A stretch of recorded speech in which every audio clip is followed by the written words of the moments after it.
I never thought the day I put on my military uniform to serve my country would be the exact day my own family decided to destroy my life. But looking back, the warning signs were always there. I am standing in the driveway of my own home, staring at a completely empty space where my daughter's brand new, hand-carved crib used to be, while my mother-in-law smiles at me from the front porch like she just did me a massive favor. My wife is inside crying, my newborn baby is sleeping on a pile of blankets on the living room floor, and my commanding officer is parked at the curb, watching this entire nightmare unfold in broad daylight. I am about to lose my absolute mind, and I need to know, before I tell you how this all went down, was I completely wrong for the way I handled this, or would you have pushed the nuclear button just like I did? Tell me honestly if you would have kept your composure, because what this woman did while I was away at drill weekend wasn't just disrespectful, it was downright malicious, and she genuinely believed her status as my wife's mother made her completely untouchable. To understand how a grown woman decides to drag a handcrafted piece of furniture out to the literal garbage dump, you have to understand who Evelyn is. From the moment my wife, Maya, and I started dating, Evelyn made it her personal mission to remind me that I was never going to be good enough for her daughter. I am a sergeant in the Army National Guard, and I also work a full-time job as a mechanic, which means I work hard, I get my hands dirty, and I don't come from a family of generational wealth. Evelyn, on the other hand, marries into money, lives in a pristine suburban bubble, and breathes passive-aggressive condescension like it's oxygen. When Maya and I got married, Evelyn didn't congratulate us. She asked Maya if she was sure she wanted to commit to a life of military deployments and budget grocery shopping. But Maya loved me, and I loved her, so we built our own life, bought a modest 3-bedroom house, and about 9 months ago, we found out we were expecting our first child, a beautiful baby girl named Lily. The pregnancy should have been the happiest time of our lives, but Evelyn turned it into a competitive sport of unsolicited advice and extreme boundary stomping. She wanted to control the nursery theme, she wanted to dictate the registry, and most importantly, she insisted on buying the crib. Now, to anyone else, a grandmother wanting to buy a crib sounds incredibly generous, but with Evelyn, every single gift comes with a mountain of invisible strings attached. She wanted to buy this ultra-modern, $3,000 designer crib that looked more like a sterile piece of modern art than a safe place for a baby to sleep. Maya and I gently told her no, thank you, because my own father, who is a retired carpenter and a man of few words but immense talent, had already spent the last 4 months in his workshop building a custom crib for his first granddaughter. He used solid maple wood, hand-carved tiny little stars into the headboard, and spent hours sanding it down so it was perfectly smooth and completely safe. It was a masterpiece, filled with love, history, and a grandfather's pride. When we moved it into the nursery, Maya literally wept because it was so beautiful. Evelyn, however, walked into the room, took one look at it, and said, "Well, it's certainly very rustic. I suppose it'll do if you can't afford something modern and sanitary." I swallowed my pride, bit my tongue, and let it go because I didn't want to cause a rift right before the baby arrived. Lily was born 3 weeks ago, healthy, perfect, and the absolute center of our universe. Because I am in the National Guard, I had a mandatory drill weekend coming up, which meant I had to be away for 3 full days. I was incredibly anxious about leaving Maya alone so soon after giving birth, especially since she was still recovering from a difficult delivery. Seeing my anxiety, Maya suggested that maybe we let her mother stay over for the weekend just to help out with cooking and cleaning. I hesitated, every instinct in my gut telling me this was a terrible idea, but I looked at my exhausted wife and realized she genuinely needed the support. I agreed, on the absolute condition that Evelyn respect our house rules and stay out of the nursery organization. I left for drill on Friday morning, kissing my wife and baby goodbye, praying that Evelyn would keep her worst impulses in check for just 72 hours. The first 2 days of drill went by in a blur of training exercises, briefings, and physical exhaustion. I called Maya every night, and while she sounded incredibly tired, she assured me everything was fine. On Sunday afternoon, our unit finished up earlier than expected.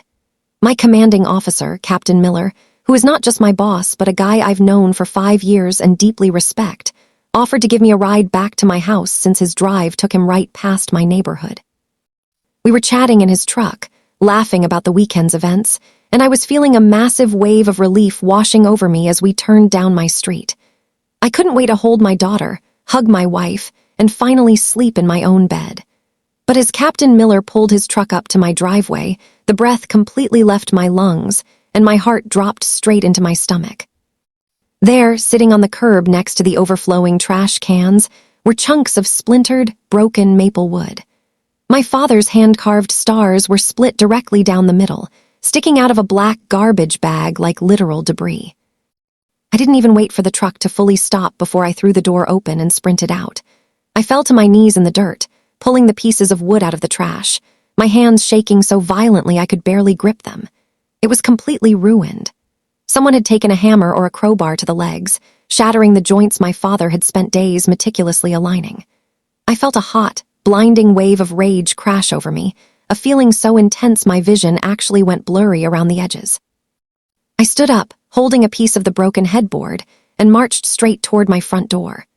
Before I could even reach the handle, the door swung open, and out walked Evelyn, holding a pristine cardboard box containing a brand-new, sterile white crib from an upscale boutique, followed by a delivery man carrying the rest of the frame. She looked at my military uniform, looked at the broken wood in my hands, and had the absolute audacity to smile. So that is the exact situation I was standing in, with my uniform covered in dust, holding the shattered remnants of my father's hard work, while this woman looked at me like I was the one causing a scene. Before I tell you exactly what happened next, and how far this situation escalated over the next hour, I want you to pause right now and comment below. What would you have done in my shoes? Would you have stayed quiet for the sake of peace, or would you have lost your mind right then and there? Evelyn adjusted her designer sunglasses and looked at me with this completely dismissive, breezy attitude, saying, "Oh, good, you're home early. You can help the delivery man bring the new crib upstairs. I finally got rid of that dreadful, dangerous old eyesore your father made. It didn't match the aesthetic at all, and frankly, I wasn't going to let my granddaughter sleep in something built in a dusty garage."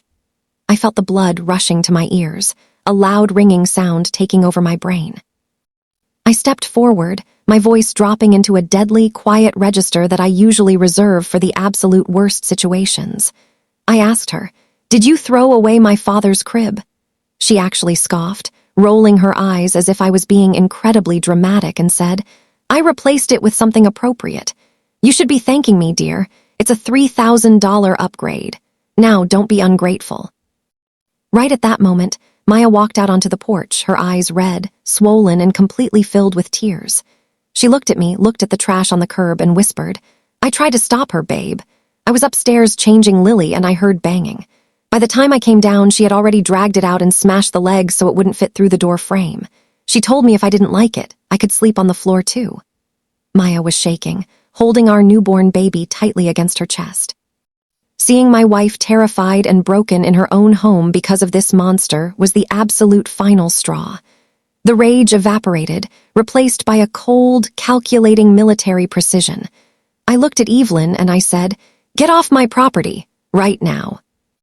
Evelyn chuckled, genuinely thinking I was bluffing. "Don't be ridiculous," she said. "This is my daughter's house and I am staying for the week." I didn't say another word to her. I turned around and looked at Captain Miller, who had stepped out of his truck and was standing at the edge of the driveway. He had heard the entire exchange. He looked at Evelyn, looked at the broken crib, and then looked at me, giving me a slow, firm nod.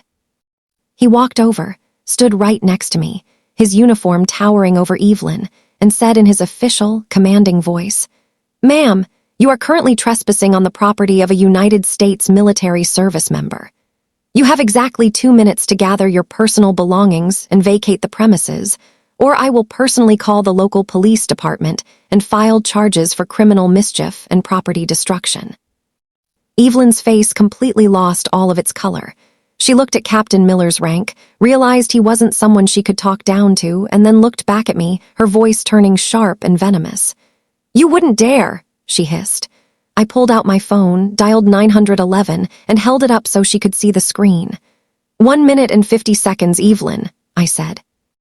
Realizing her power dynamic had completely crumbled, She started screaming at Maya, calling her an ungrateful brat, and shouting that we would never see a single dime of her inheritance. She stormed inside, grabbed her designer suitcase, and practically threw herself out the front door, nearly tripping over the broken pieces of wood on the curb. She peeled out of our driveway in her luxury SUV, flipping us off as she sped away. The moment her car disappeared, the silence fell over the yard. Captain Miller helped me carry the broken pieces of the crib into the backyard so Maya wouldn't have to look at them on the curb. He stayed for another 20 minutes, making sure Maya and the baby were safe and calm, before shaking my hand and telling me to take whatever time I needed to sort this out. When he left, I went inside and held my wife and daughter for what felt like hours. Maya apologized over and over again, feeling guilty that she hadn't been strong enough to physically stop her mother, but I held her tight and reminded her that she was recovering from surgery and had a newborn to protect. The fault lay entirely on Evelyn. The aftermath of that day was a complete storm of family drama. Evelyn immediately went to the rest of the extended family, spinning a completely fabricated web of lies, claiming that I had violently assaulted her, threatened her life, and kicked her out into the street over a simple misunderstanding. For the next 48 hours, my phone was blowing up with angry text messages and voicemails from Maya's aunts, uncles, and cousins, calling me a monster and demanding I apologize. But they didn't realize one crucial thing. Our neighbor across the street has a high-definition Ring doorbell camera that captures our entire front yard and driveway perfectly. I reached out to him, and he gladly sent me the full, unedited video footage of the entire incident. It clearly showed Evelyn dragging the handmade crib out, smashing it with a hammer on the driveway, laughing while doing it, and then showed the entire confrontation where she screamed at my crying wife. Instead of arguing with individual family members, I created a massive group text with every single person who had messaged me, including Evelyn, and sent the raw video file without a single word of explanation. The silence that followed was deafening. One by one, the apologetic texts started rolling in from the relatives who realized they had been completely manipulated. Evelyn's own sister called Maya, crying, saying she had no idea how deeply sick and malicious Evelyn's behavior actually was. Evelyn tried to send a text offering to pay for the materials to build a new crib, but I immediately blocked her number, and Maya did the same. We have officially cut off all contact with her, instituted a lifetime ban from our home, and made it clear she will never meet Lily again. My dad came over the following weekend. I was terrified to show him what happened to his masterpiece, but when he saw the broken pieces, he didn't get angry. He just looked at me, patted my shoulder, and said, "Wood can be replaced, son. Family honor can't. You protected your wife and daughter, and that's the best thing a man can do." He took the broken pieces back to his workshop, and using the salvageable maple wood from the headboard, he is currently crafting a beautiful rocking chair for Lily's nursery, so a piece of his original love will still be with her forever. We bought a temporary crib for now, and our home is finally peaceful, quiet, and completely free of Evelyn's toxic presence. Looking back on this entire mess, I realized that protecting your family sometimes means cutting off the people who are supposed to be family, no matter how much drama it causes. It taught me that boundaries aren't just suggestions. They are walls meant to keep out the people who want to see you fail. If you think I did the right thing by calling the cops on her and cutting her off completely, please like this video to show your support for our little family.